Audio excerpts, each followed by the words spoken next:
Hello everyone, आप सभी का हमारे यूट्यूब चैनल जेके कॉमर्स क्लासेस में स्वागत है। आज हम आपके साथ रिसर्च एप्टीट्यूड के कुछ मोस्ट इंपॉर्टेंट एमसीक्यूज को डिस्कस करेंगे। तो चलिए स्टार्ट करते हैं क्वेश्चन नंबर फर्स्ट के साथ। Dash major whether score is free from random error. कौन सा स्कोर रैंडम एरर से मुक्त होता है? Option number first unidimensionality, option number 2 accuracy, option number 3 validity या फिर ऑप्शन नंबर 4 रिलायबिलिटी।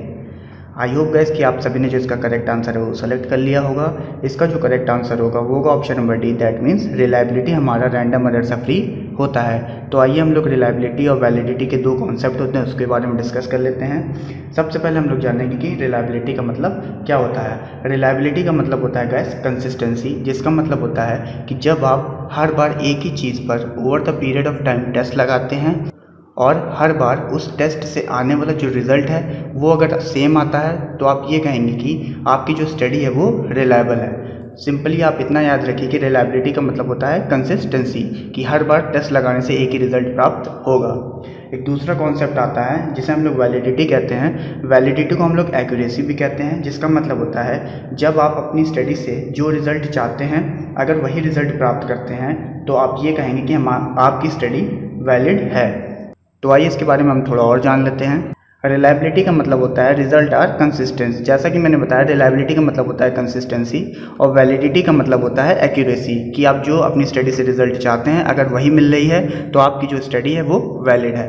तो आइए अपने नेक्स्ट क्वेश्चन की तरफ चलते हैं। Question number 2, dash can be conceptually defined but can not be measured directly. वैचारिक रूप से परिभाषित किया जा सकता है लेकिन सीधे मापा नहीं जा सकता, वो क्या है? Option number first construct, option number 2 data, option number 3 hypothesis या फिर ऑप्शन नंबर 4 वेरिएबल।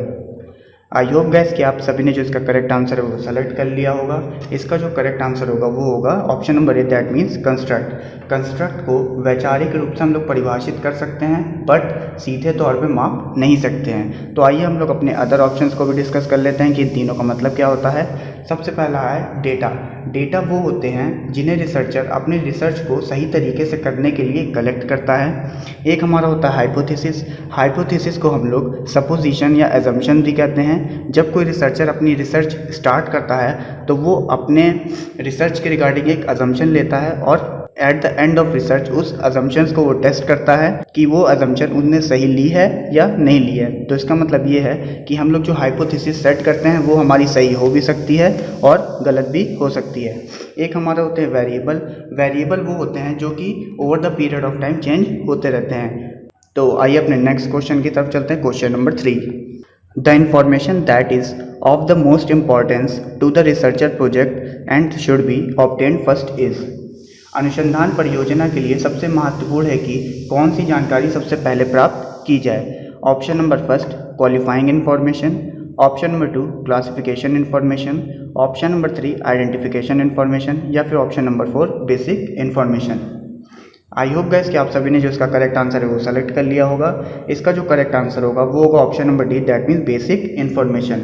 अनुसंधान परियोजना के लिए ये सबसे इंपॉर्टेंट है कि आप सबसे पहले बेसिक इन्फॉर्मेशन को कलेक्ट करो। तो आइए अपने नेक्स्ट क्वेश्चन की तरफ चलते हैं। Question number 4, deductive reasoning is used in the research process for.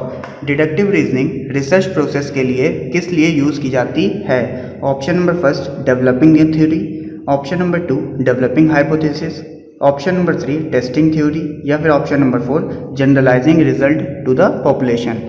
I hope guys कि आप सभी ने जो इसका करेक्ट आंसर है वो सेलेक्ट कर लिया होगा। इसका जो करेक्ट आंसर होगा वो होगा option number B, that means developing hypothesis. Deductive reasoning को रिसर्च प्रोसेस में डेवलपिंग हाइपोथेसिस के लिए यूज़ किया जाता है। तो गाइस आइए हम लोग डिडक्टिव रीजनिंग के बारे में हम लोग थोड़ा बहुत जान लेते हैं। जो हमारी डिडक्टिव रीजनिंग रहती है वो हमारी टॉप डाउन अप्रोच होती है। इसे हम लोग इस तरह भी बोल सकते हैं, डिडक्टिव रीजनिंग हमारी जनरल टू स्पेसिफिक अप्रोच होती है। तो आइए हम लोग इसके कुछ प्रोसेस होते हैं उसको डिस्कस कर लेते हैं। डिडक्टिव रीजनिंग के अंदर सबसे पहले हमारे पास थ्योरी पहले से होती है। उसके बाद हम लोग उस थ्योरी से रिलेटेड हाइपोथेसिस सेट करते हैं। हाइपोथेसिस सेट करने के बाद उस पर हम लोग वेरियस टेस्ट लगाते हैं, जैसे T test, F test, chi square test. उस टेस्ट को लगाने के बाद हम लोग ये चेक करते हैं कि जो हमने हाइपोथेसिस सेट करी थी वो हाइपोथेसिस हमारी सही है या नहीं।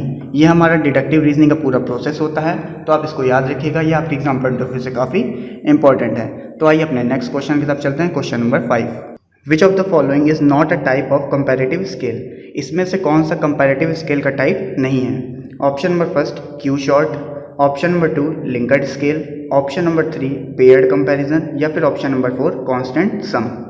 आई होप गाइस कि आप सभी ने जो इसका करेक्ट आंसर है वो सेलेक्ट कर लिया होगा। इसका जो करेक्ट आंसर होगा वो होगा option number B, that means Likert scale. Likert scale हमारा कंपैरेटिव स्केल का टाइप्स नहीं होता है। तो आइए हमारे पास कुछ स्केलिंग टेक्निक्स होती हैं उसको डिस्कस कर लेते हैं। गाइस हमारे पास दो तरह की स्केलिंग टेक्निक होती है। पहली होती है हमारी कंपैरेटिव स्केल और दूसरी होती है हमारी non comparative scale. Comparative scale में हमारे पास चार टाइप्स होते हैं। पहला होता है हमारा पेयर्ड कंपैरिजन, दूसरा होता है हमारा रैंक ऑर्डर, तीसरा होता है हमारा कांस्टेंट सम और चौथा होता है हमारा क्यू शॉर्ट। और नॉन कंपैरेटिव स्केल के अंदर हमारे पास दो टाइप्स होते हैं।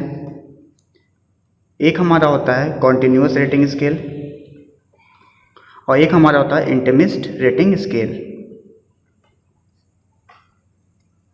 और गाइस इंटरमिस्ट रेटिंग स्केल के हमारे पास तीन टाइप्स होते हैं। पहला होता है हमारा लिंकर्ड scale,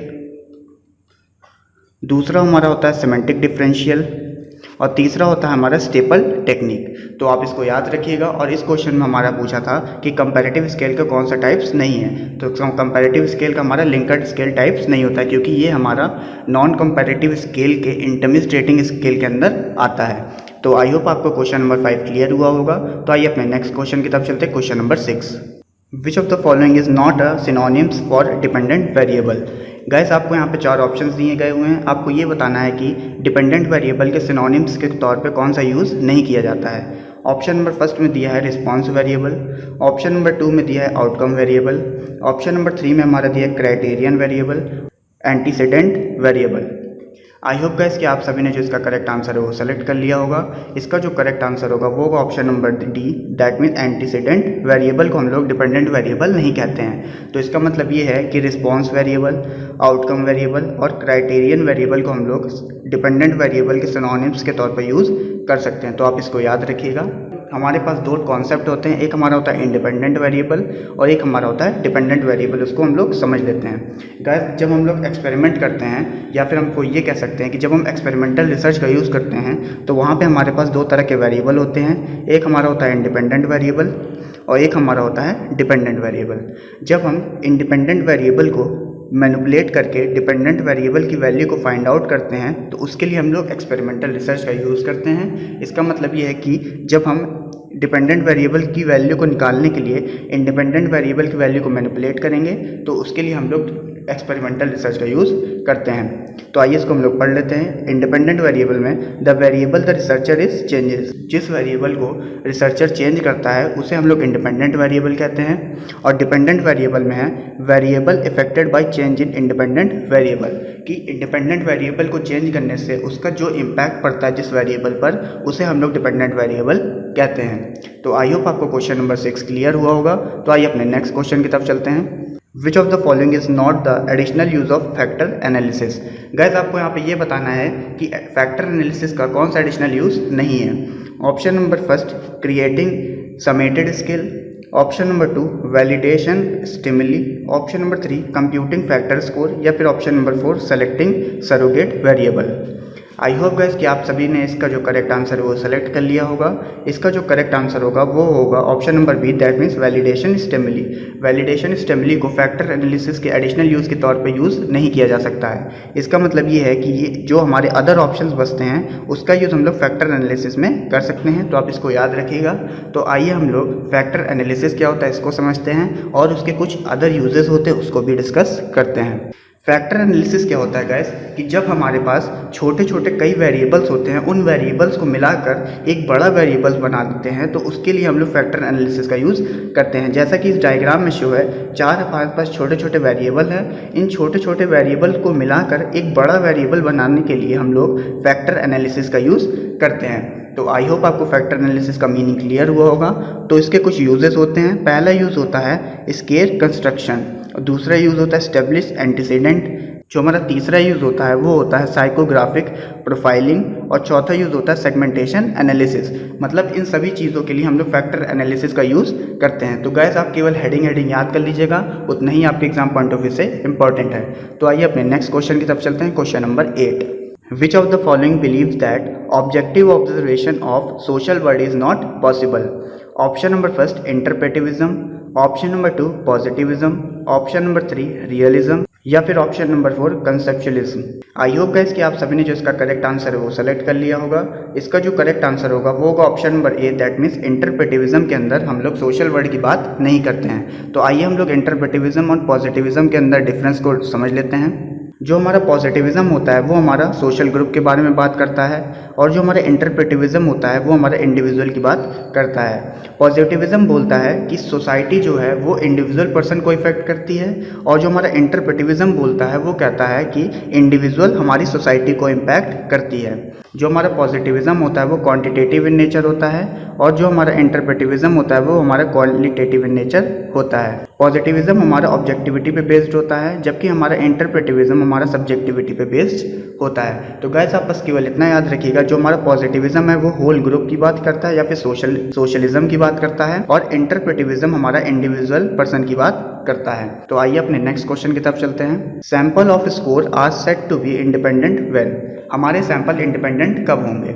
there is no basis for pairing the data.